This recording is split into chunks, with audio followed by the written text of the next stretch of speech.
We must stop pointing the finger at other people, which is not to say that there are wrongs out there. But if this is all we do, then this only indicates that we are a completely defeated ummah. That is the reality. And if that is difficult to swallow, al-haqqu mur. The truth is bitter. If that's difficult to swallow, the truth is bitter. We have to look into ourselves. I believe that the Americans have to look into themselves. They have to recognize that the wrongs that have happened in many parts of the world do have a connection with misguided aspects. I mean, this is something that the Americans have to deal with. And I think the voices of Muslims can be a help in guiding them. But if we continue to point fingers as if all that's wrong, لولا الغرب كنا متراحمين. If it was just the West was gone, we'd all be living in mercy. If it was just the West was gone, we'd all be having a wonderful time. This is a fantasy. It's a falsehood. And the Muslims have to reject that thesis. We have deep-seated problems in our ummah, and until we begin to really set our sights on those problems, until Muslims become mukhlisin, sincere in the work that they do, stop wasting time. In the country that I live in California, people are up at 5 in the morning driving to work. Most of them don't get back till 7 o'clock. They're a hard-working people, and their work has paid them fruits, some of which are bitter fruits if their works are misguided, but they have paid them fruits. They work hard. The Jews that the Muslims will speak often about are a hard-working people. They work hard.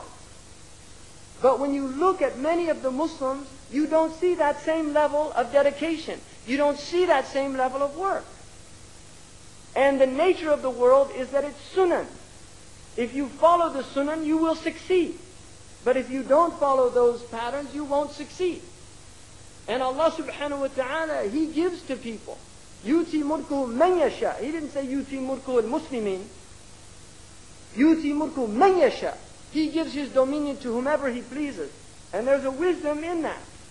And there's always a wisdom. So Muslims, we have to recognize there's much work to be done. We have a great deal of work to do.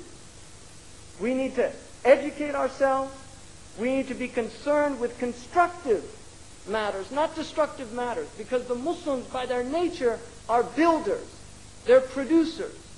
That we have given the world one of the greatest civilizations. And I would say that if you look in our history of over 1,400 years, the vast majority of our history is success. It is not failure. We are an ummah of success, of najah and falah. We're not an ummah of fashal, of failure. It is not the nature of the Muslim ummah to be failure. But if we do not recognize that success comes in following the prerequisites of success, and if we don't follow those, because one of the Americans, Einstein, said that the definition of madness is to do the same thing over and over again and expect different results. الجنون أن تفعل نفس الشيء مرة بعد مرة وتتوقع نتائج مختلفة. Right? You expect some different result. It's not going to happen. And I will end this lecture by saying one thing. Do not despair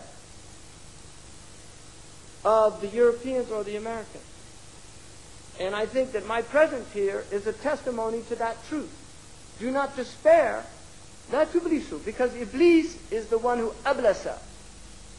When the Mughals invaded Baghdad, they had blood running in the streets. And yet they became great Muslims. They defended Islam.